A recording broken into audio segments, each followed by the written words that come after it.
Here are the 5 richest royal families in the world. The Sheikh Mohammed bin Rashid Al Maktoum. We start this top 5 with the Emir of Dubai. He has 25 children, has married 6 women, and his fortune is estimated at over $15 billion. His primary sources of wealth are oil and gas, thanks to which he has been building a financial empire since the 1980s. He is also the owner of the Jumeirah Group luxury hotel chain and the head of the famous Emirates Airlines, which in 2023 achieved sales of $33 billion. A keen equestrian, Sheikh Mohammed spends a large part of his fortune on riding. He owns one of the world's leading equestrian teams, Godolphin, which boasts some of the finest thoroughbreds on the planet. In 2022, he even presented Elizabeth II with 34 horses worth tens of millions of dollars.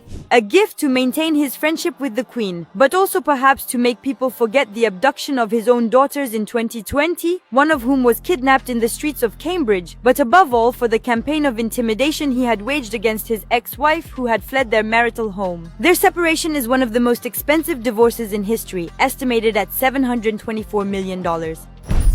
Mohammed bin Zayed Al Nahyan and the Emir of Abu Dhabi occupies the 4th place. Bin Zayed Al Nahyan, better known as MBZ, is the owner of the prestigious Manchester City Soccer Club. Purchased for $290 million in 2008, it's now worth $4.1 billion. The Al Nahyan family owns shares in fast food chains, real estate in London and Paris, gyms, Rihanna's Savage X Fenty fashion label, and Elon Musk's SpaceX company. The Khalifa's personal fortune is estimated at $16.8 billion, and the Al Nahyans have been in power since the 18th century and are among the 6 most powerful families in the United Arab Emirates. Salman bin Abdulaziz Al Saud. Another king of an oil monarchy occupies the 3rd place in the ranking, the King of Saudi Arabia. Like his neighbors, he grew rich on oil, and his personal fortune is now estimated at $19 billion.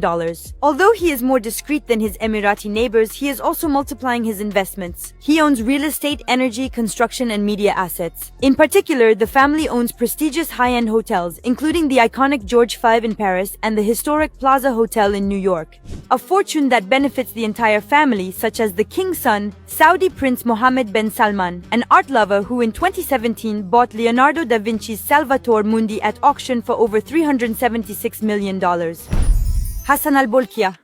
The Sultan of Brunei, a small Southeast Asian state, is one of the richest men in the world, with an estimated personal fortune of $30 billion. He owes his wealth to the country's crude oil and natural gas reserves.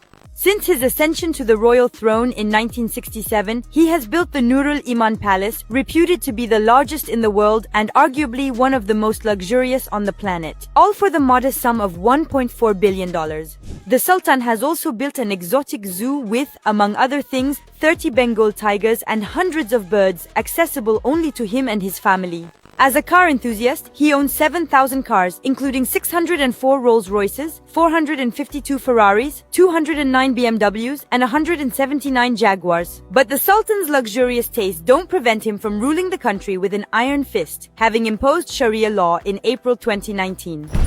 King Rama X. At the top of the list of the richest royal families is Thailand's King Rama X, whose personal fortune is estimated at $40 billion. The king's income comes mainly from investments in his country of 72 million inhabitants, of which he owns over 6,500 hectares. His main source of wealth is Crown Property, an office that owns shares in construction, chemicals, banking, insurance, and real estate. He also owns one of the world's largest diamonds, the Golden Jubilee, which was a gift to his father and is valued at between $4.2 and $12.5 million. King Rama X also owns 38 jets and several helicopters. His lavish lifestyle and taste for polygamy provoked incomprehension and discontent among the Thai population at the end of 2020.